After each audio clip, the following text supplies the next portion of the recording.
Good morning and welcome to another episode of Taco and Tequila. Today we're in Valladolid and we're gonna go hit up the best breakfast taco place in town. So I just sat down at Las Portales. I ordered the tacos de huevos for 60 pesos and a Americano for 35 pesos for a grand total of 95 pesos this morning. You might say that's a little bit expensive for breakfast because it's like right under $5 US.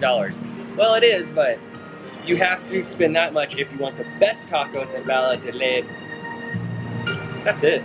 You just gotta spend the money.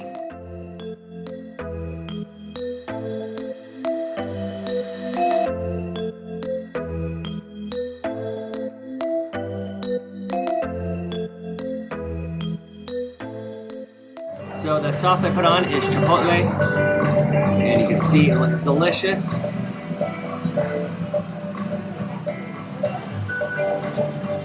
I'm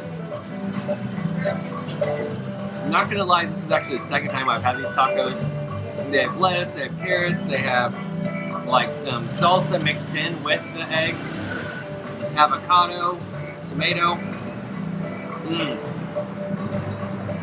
Definitely, I would rank them probably a 8.6 out of 10. Not as good as the burrito, but better than the tacos in Tulum. I mean, for a breakfast taco, and who puts carrots on a breakfast taco? And I mean, the chipotle sauce just brings it over the top. So thank you for watching, and I'll see you next time on Tacos and Tequila. Beau out. So I just sat down, I ordered a taco de huevos for 60 pesos and an Americano for 35 pesos for a grand total this morning of 95 pesos, which is right about $5 US.